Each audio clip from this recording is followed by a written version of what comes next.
Sveiki! Kā jau solīju iepriekšējā sērijā, šodien pastāstīšu par vēl kādu zinātnieku, kas darbojas aizliegtajā grāmatu klubā. Arī šodien jūs gaida neliels konkurss, bet par to video beigās. Par šo amerikāņu džentlmeni reti kurš ir dzirdējis, jo viņa darbs pārsvarā saistīts ir ar slepenām militārām tehnoloģijām. Oficiālā versija par viņa sasniegumiem un izgudrojumiem ir tik neskaidra, ka rodas jautājums, vai viņš bija ģēnijs vai vienkārši oportunists. Thomas Townsends Browns piedzima turīgā celtnieku ģimenē Ohaio štatā Amerikā 1905. gadā. Kopš agras bērnības viņu interesēja elektrība, elektronika, un viņam bija pietiekami turīgi vecāki, kas varēja sponsorēt šo dēlu aizraušanos. Jau skolas laikā viņa ģimenes īpašumā ierīkoja Brownam pašam savu laboratoriju.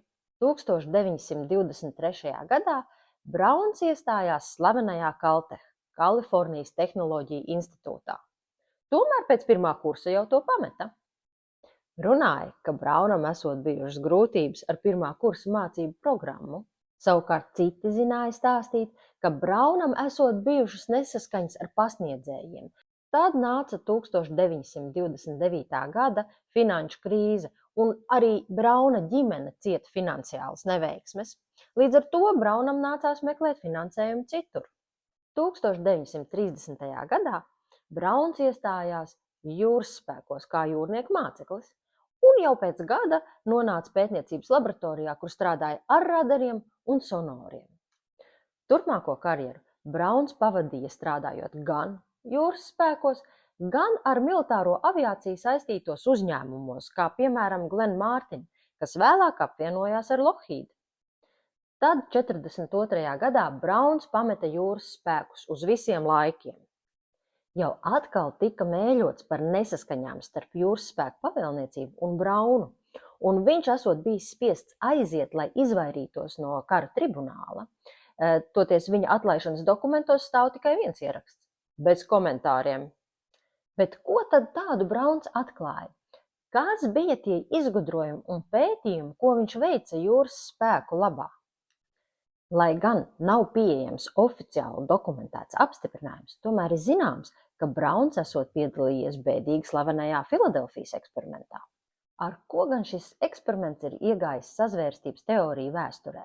Sabiedrība par to pirmo reizi uzzināja vien dekādi vēlāk, kad kāds jūrnieks, Karls Allens, savus piezīmes nosūtīja rakstniekam Morisam Jessupam. Tajās viņš apgalvoja, ka 43. gada 28. oktobrī pats savām acīm redzējis, kā no ostas Filadelfijas jūras spēku bāzē pazūd karakuģis Eldridžs, lai pēc dažām minūtēm atkal atgrieztos ostā. Eldridžu esot ieskausi zaļa mirdzoša migla, un kad tā izklīdusi, kuģis esot bijis izgaisis. Tad, tikpat piepieši kā pazudis, tas atkal esot uzradies. Zinātnieki, kas vadīja eksperimentu, esot nekavējoties uzkāpuši uz klāja, kur to skatienam pavērušās vārdam neaprakstāmas šausmas. Daļa no apkalpes bija mirusi uz vietas, daļa cieta no psiholoģiska šoka, bet dažiem bija paveicies vēl mazāk. Jūrnieki esot burtiski sakusuši kopā ar kuģa korpusu un gājuši bojā, kad tos centušies atbrīvot.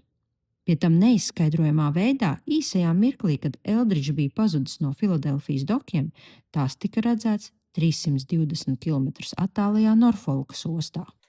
Eksperimenta mērķis esot bijis pārbaudīt kādu vienotā lauka teorijas aspektu, ko esot pētījis Alberts Einsteins. Citi gan saka, ka karakuģa Eldridža spontānā teleportācija esot bijusi negaidīta blakne.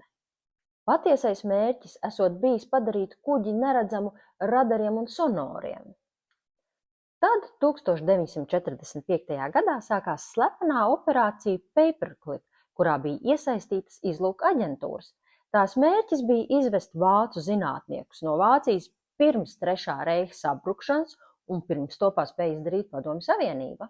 Tomēr pirms slepenās operācijas bija vēl slepenāka operācija, kurā tika iesaistīts arī Browns. Townsends Browns kopā ar izlūka dienesta aģentiem tika nosūtīts uz Vāciju. Viņa uzdevums bija apstiprināt, ka rasējumi un formulas, ar kuriem vācu zinātnieki centās nopirkt ceļu uz Ameriku ir īsti un patiešām darbojas. Tomēr slepenais randevū naktī tumsas aizsegā Bavārijas mežā kaut kādā pamestā sienšķūnī, tas izgāzās. Uz tikšanos ieradās ne tikai vācu zinātnieki, bet, diemžēl, arī SS vienības. Notika apšaude, visi gāja bojā, un arī Brauns tika smagi ievainots plaušās. Tomēr Brauns līdz pat mūža beigām turpināja strādāt Lockheed Martin un citās ar aviāciju saistītās korporācijās. Bet viņa vārds tā arī pazudis no zinātnes vēstures lapas pusēm, un zinātāji saka, ka tā notiekot tikai ar tiem, kuru darbs ir patiesi slepens. Tagad laiks konkursam. Tāpat kā iepriekš, komentāros raksti, kas jauns ir papildinājis nieciņu kolekciju man aiz muguras. Un tiekamies nākamajā sērijā, kur stāstīšu par kādu latvieti, Amerikas latvieti. Tiekamies!